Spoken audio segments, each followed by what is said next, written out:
ఇక తమిళనాడులో నామినేషన్ల పర్వం మొదలైంది. అటు స్టాలిన్ ఇటు విజయ్ నామినేషన్స్ వేశారు.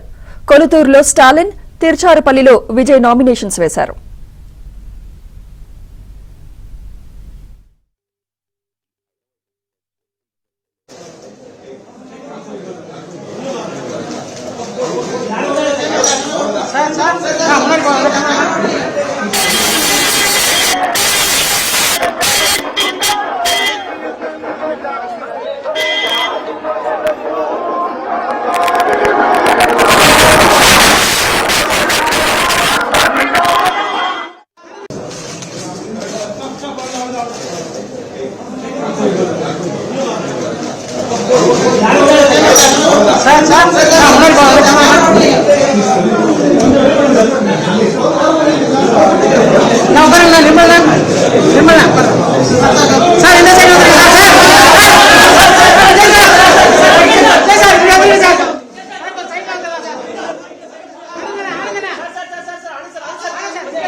తమిళనాడులో నామినేషన్ల పర్వం మొదలైంది. అటు స్టాలిన్ ఇటు విజయ్ నామినేషన్స్ వేశారు. కొలతూరులో స్టాలిన్, తిరుచారిపల్లి, పెరంబూర్లో 2 చోట్ల విజయ్ నామినేషన్స్ వేశారు.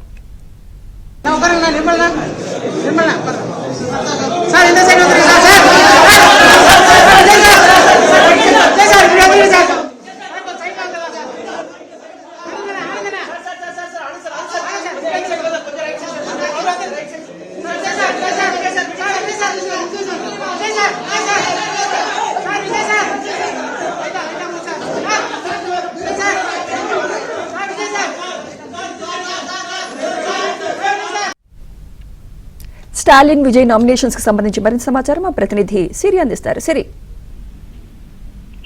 తమిళనాడు రాజకీయాల్లో ఈ రోజు అత్యంత కీలకంగా మారింది. తమిళ వెట్రి కళగం అధ్యక్షుడు, ప్రముఖ నటుడు విజయ్, అలాగే తమిళనాడు రాష్ట్ర ముఖ్యమంత్రి ఎంకే స్టాలిన్ ఇద్దరు కూడా ఒకేసారి తమ తమ నియోజకవర్గాలలో నామినేషన్ పత్రాలు దాఖలు చేశారు. ఇది రాజకీయాల్లో, రాజకీయ నేతల్లో అలాగే ప్రజల్లో కూడా చర్చనీయాంశంగా మారిందని చెప్పొచ్చు. చెన్నైలోని పెరంబూర్ నియోజకవర్గంలో విజయ్ ఈ రోజు తన నామినేషన్ పత్రాలను అధికారికంగా దాఖలు చేశారు. ఇది ఆయన రాజకీయ జీవితంలో తొలి ఎన్నికల పోటీ అని చెప్పొచ్చు. ఇక ఈసారి సినిమాలను వదిలిపెట్టి రాజకీయాలపైన దృష్టి పెట్టబోతున్నట్టు విజయ్ ఇప్పటికే ప్రకటించారు. విజయ్ పెరంబూర్ తో పాటు తిరుచి ఈస్ట్ నియోజకవర్గం నుంచి కూడా పోటీ చేయనున్నారు. ఇక అదే సమయంలో కొలతూరు నియోజకవర్గం నుంచి తమిళనాడు ముఖ్యమంత్రి ఎంకే స్టాలిన్ కూడా నామినేషన్ పత్రాలను ఈ రోజు దాఖలు చేశారు. స్టాలిన్ గతంలో కూడా ఈ నియోజకవర్గం నుండి విజయం సాధించారు.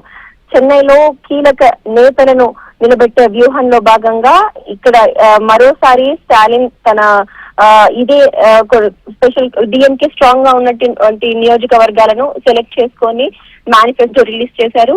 అలాగే క్యాండిడేట్స్ ని కూడా డిఎంకే అలాగే టీవీకే పోటాపోటీగా అనౌన్స్ చేయడం జరిగింది. ఇక ఈ రెండు నియోజకవర్గాలు ముఖ్యమంత్రి ఎంకే స్టాలిన్ అలాగే నటుడు విజయ్ టీవీకే నుండి పోటీ చేస్తున్నటువంటి నియోజకవర్గాలు కూడా పక్కపక్కకే ఉండడం రాజకీయాల్లో మరింత ఉత్కంఠగా మారిందని చెప్పొచ్చు. ఇక విజయ్ వ్యూహం విజయ్ ఇక్కడ విజయ్ ఈ రోజు నామినేషన్ పత్రాలు దాఖలు చేయడము, పెరంబూరు నుంచి ఆయన నిలబడము చాలా మంది విశ్లేషకులు అభిప్రాయం ప్రకారం డిఎంకే బలమైన ప్రాంతాలలో ఒకటి అని చెప్పొచ్చు. ఆ ప్లేస్ ని విజయ్ చూస్ చేసుకున్నారు. చెన్నై, పెరంబూర్ అలాగే సెంట్రల్ తమిళనాడులో ఉండేటువంటి తిరుచి ఈస్ట్ ని ఆయన చూస్ చేసుకోవడము, డిఎంకే ఇక్కడ స్ట్రాంగ్ గా ఉండడము, ఇప్పుడు రాష్ట్ర వ్యాప్తంగా కూడా ఆయన చూస్ చేసుకున్నటువంటి కాన్స్టిట్యుయెన్సీస్ అనేవి ప్రభావం చూపబోతుంది. అలాగే యువత ఓట్ బ్యాంక్ ను కూడా ఈసారి విజయ్ ఆకర్షించబోతున్నారని కూడా మనకి తెలుస్తోంది. మొత్తానికి ఈసారి ఎన్నికల్లో రాబోయేటువంటి ఏప్రిల్ 23న జరగబోతున్నటువంటి అసెంబ్లీ ఎన్నికల్లో కొత్త ఓటు సమీకరణాలను కనిపించే అవకాశం ఉందని కూడా విశ్లేషకులు భావిస్తున్నారు. ఈసారి తమిళనాడు రాజకీయాల్లో కూడా భారీ పోరుకు నాంది పలుకుపోతుంది ఇటు విజయ్ పోటీతో అని కూడా మనకి తెలుస్తోంది. రైట్, థ్యాంక్ యూ సరే.